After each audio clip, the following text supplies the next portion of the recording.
सफीदो उपमंडल के गांव पाजू खुर्द में लगातार पिछले कुछ दिनों से पशुधन के खराब होने की वीडियो लगातार वायरल हो रही थी और हमने उसके सच जानने की कोशिश की।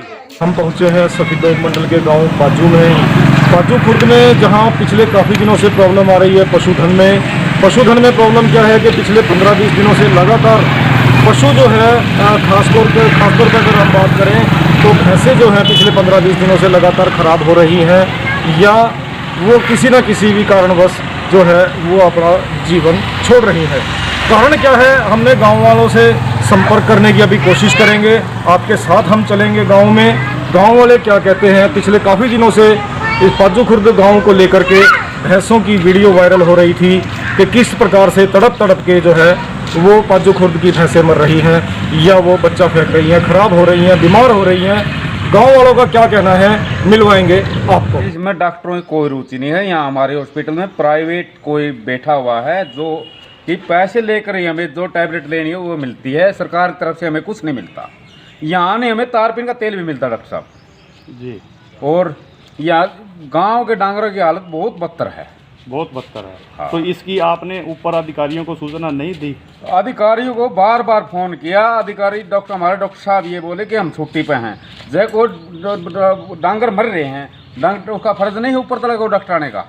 तो सरकार से क्या मांग चाहते हो? हम मांग चाहते हैं कि गरीब आदमी की आर्थिक सहायता की जाए जी। ये वो मेन डॉक्टर है बलजीत सिंह, वो हमने भी कई बार फ़ोन करे लेकिन किसी की भैंस को भी देखने नहीं आता। वो एक मेरा भाई है खुद सगा, उसकी भैंस मर गई थी और उसको भी मतलब 6 दिन लगातार फ़ोन करे, उसने कभी भी घर नू बोलिया यहाँ आकर दवाई ले जा। तो ये कहा सिर्फ उसने यहाँ घर मेरी कोशिश करिएगा। मैं जब गाड़ा में खुले में बांध आया कच्चे मुँह जब ही ठीक थे। उसके बाद दोपहर को 1 बजे खोल कर आया था। उसके वो रात कत में किसी लगा तो बुखार की शिकायत है कचड़ी पे। हर एक काल सींग पड़वा रही थी, काल में बीत कर मेरे का सींग मर तो सींग में तरेड़ा रही थी। मैंने डॉक्टर साहब को फ़ोन कराया, 11 बजे कराया। मगर डॉक्टर साहब कचड़ी का दिक्कत है, बुखार की शिकायत है, थोड़ी देख जो। और फ़ोन करके बोला मैं 2 बजे से आऊँगा भाई। फिर फ़ोन करा 2 बजे 2:30 बजे बोला मैं वही मुआना हूँ अभी आऊँगा। दोबारा फिर फ़ोन करा शाम में 5 बजे से, फिर बोला मैं ही बाजूँगा 10 मिनट में। शाम को 7 बजे एक हमारा प्रैक्टिशनर है काला, वो आया, उसने संभाले थे। उन्होंने फिर डॉक्टर साहब की बोर्ड की बात करी। तो बोर्ड की बात करने के बाद भी उन्होंने मुकाबला मैं तो छुट्टी पर हूँ, बाहर हूँ, मैं नहीं आ सकता। दलबीर सिंह, ये जो भैंसों का मामला हुआ है कल, तो इस बारे में क्या सच्चाई है? आप जरा खुल कर बताएं, क्या मामला था पूरा? सच्चाई तो ये है ना, तो गांव में डॉक्टर है वीएलडी। अच्छा। और वीएस से फ़ोन करते हैं, कभी छुट्टी को होता है, कभी मीटिंगों में होते हैं। और दवाई जो आती है इसमें गांव के हॉस्पिटल में, ये नहीं पता वो कहाँ जाती है। कोई सुविधा नहीं है यहाँ, देखने वाला कोई नहीं है। प्राइवेट छोटे मोटे हम उसे टीके लगवा ले हैं। किसी के बुखार हो गया तो ठीक हो गया, नहीं तो गंभीर बीमारी का कोई इलाज नहीं है। गंभीर बीमारी का कोई इलाज। अभी आपने कहा कि वीएस को हम फ़ोन करते हैं, वीएस आता नहीं है, या सीधे आरोप लगाए अभी वजीर ने भी, तो क्या ये सच है? ये सच है। मेरी 1,10,000 की भैंस थी, वो मर गई बगैर इलाज के। अच्छा। यहाँ छोटे मोटे से टीके लगवाते हैं, तो एक दिन आराम आ गया, उस दिन फिर वो। आपने बीमा करवाया हुआ था भैंस का? बीमा था उसका जी। एकदम सच बात है। 2 भैंसें एकदम बिल्कुल डॉक्टर के ना आने के कारण मर गई, और 2 भैंसें उससे पहले भी जो कि 15-15, 14-14 दिन तड़प के मरी, जिन्होंने एक बार भी वीएलडी डॉक्टर तक नहीं देखने आए। यहाँ पे एक प्रैक्टिस करे हुआ बंदा, कोई लड़का रामवीर, उसने जो प्राइवेट है उसके हिसाब से जो दवाई दे सकता था उसने दी जी। तो ये एक बिल्कुल सच्चाई है कि भैंस सिर्फ डॉक्टर की लापरवाही से मरने लग रही हैं। और आपको एक और बात बता दूँ मैं, अब जिस तरह वेटनरी सर्जन खेड़ा खेमावती बैठते हैं जी, अगर आप खेड़ा खेमावती, पाजू कला और एक रामपुरा शायद इसके अंदर आता है 3, और एक पाजू खुर्द, अगर इन तीनों गांव की भैंसों की काउंटिंग करके देखोगे तो इन तीनों गांव की अपेक्षा पाजू खुर्द भैंसों का भेग जी, जहाँ से पूरे सफीदो और बहुत शहरों में दूध सप्लाई भी होता है, और तकरीबन किसान जो है दूध पर आधारित है जी। और इस गांव में जो सरकारी हॉस्पिटल है उसमें पिछले 2 महीने से कोई सरकारी डॉक्टर नहीं। तो ये डॉक्टरों की कमी के कारण हमारे गाँव में ये बीमारी फैली है। जो अगर होते तो डॉक्टर अच्छे हो तो वो एक भैंस का पोस्टमार्टम करके कम से कम हो सकता वायरस भी हो भैंसों में कोई जी, भाई एक भैंस से दूसरी भैंस में लगने लग रहा हो, तो कम से कम किसान जागरूक तो हो जाए जो भैंस पाले। अब गांव में पूरे में घूम के देखोगे मुश्किल से 15 या 20 भैंसों का बीमा पाऊंगा। अगर कोई हल्की फुल्की कोई बीमारी आती है तो उसका ट्रीटमेंट कहाँ से कराते हो? ट्रीटमेंट यही प्राइवेट डॉक्टर बुलाते हैं। अगर सरकारी हॉस्पिटल में बैठे हैं कोई भी है, चाहे वो प्रैक्टिशियन है जी, लेकिन वो भी अपनी जो फीस होती है फ्री नहीं कोई भी इलाज है बिल्कुल भी। अगर जोन की दवाई भी लेनी है तो वो भी पैसे की मिलेगी। यानी वहाँ हॉस्पिटल में बैठने के बाद भी आपको पैसे देने पड़ते हैं। जी जी। पशु चिकित्सक डॉक्टर बलजीत सिंह ने सभी आरोपों को सिरे से किया खारिज। भैंस को लेकर के कोई वीडियो वायरल हो रही है कि भी भैंसें जो हैं वो किसी न किसी कारणवश बीमार हो रही हैं या एक्सपायर हो रही हैं। हम गांव में जब गए, गांव वासियों ने कहा कि भी हमने डॉक्टर को इतला दी थी और डॉक्टर ने जो है समय पे हमारे पशुधन को नहीं संभाला। आप क्या कहना चाहेंगे डॉक्टर साहब? नहीं, हमारे पास कोई इतला नहीं है, ना तो हमारे यहाँ पे हॉस्पिटल में किसी तरह का रिकॉर्ड है, ना वहाँ पे जो संस्था है हमारी पद्मपुर में वहाँ पर उन्होंने कोई इतला किया है। मुझे लगभग 8 बजे के आसपास शाम को उन्होंने फ़ोन किया था कि ऐसे ऐसे, और उस दिन मैं छुट्टी पर था। उसके बावजूद भी मैंने टेलीफोनिकली उनको मेडिसिन वगैरह रिकमेंड की। केमिस्ट को भी मैंने 2-3 बार फोन करके वो दवाइयाँ अरेंज करवाई उसको। और उसी दौरान वो जैसे उनका वर्जन है वो कह रहे थे कि एक तो हमारी मर चुकी है और दूसरी उसी दौरान फिर वो जैसे मेडिसिन वगैरह लेके आए हैं तो वो एक्सपायर हुई है उनकी।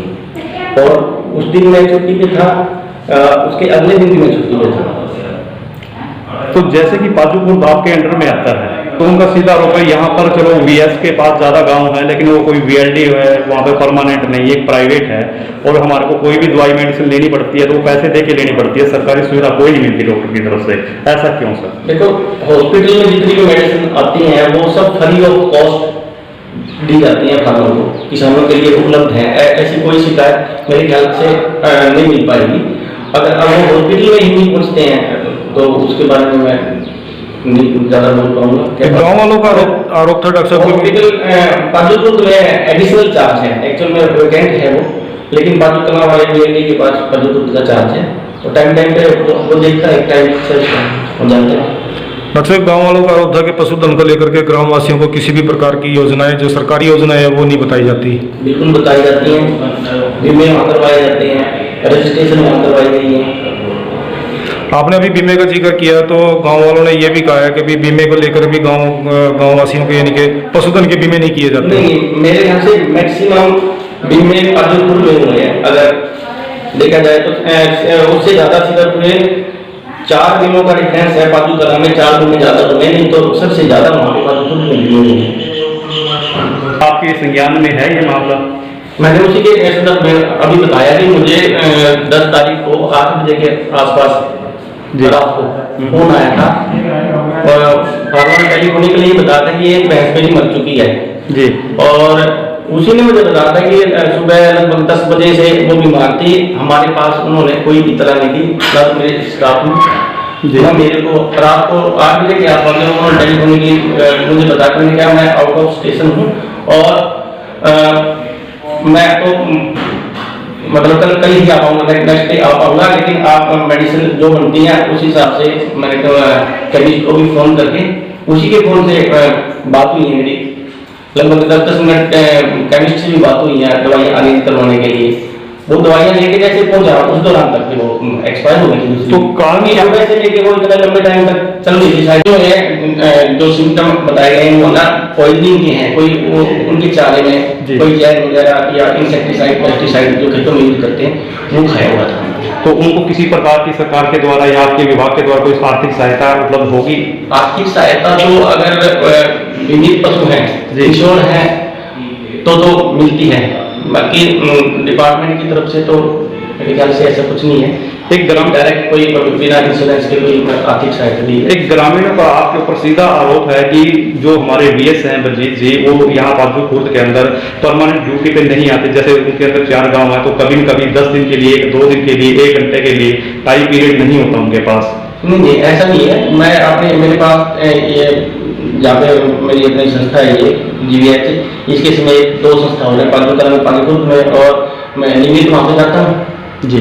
यानी कहीं न कहीं जो ग्रामीणों का आरोप है वो निराधार है आपके अनुसार?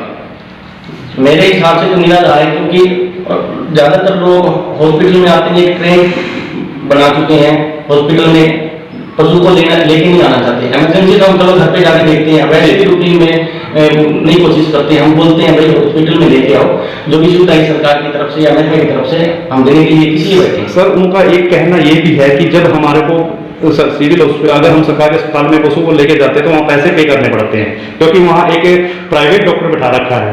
अगर फिर हमने पैसे ही देंगे तो फिर हम प्राइवेट किसी और से इलाज करवा लें अपने पशु का। इस बात पैसे की बात जहाँ तक बात है, सरकारी फीस जैसे AI की हमारी फीस है जी 30 रुपए उसके लेते हैं, बकायदा उसकी रसीद हमारे पास है जी, वो देते हैं हम रसीद। और दूसरा सेक्सीमन की उसकी फीस अलग से है, और 10 रुपए है कास्ट्रेशन की फीस, इसके अलावा कोई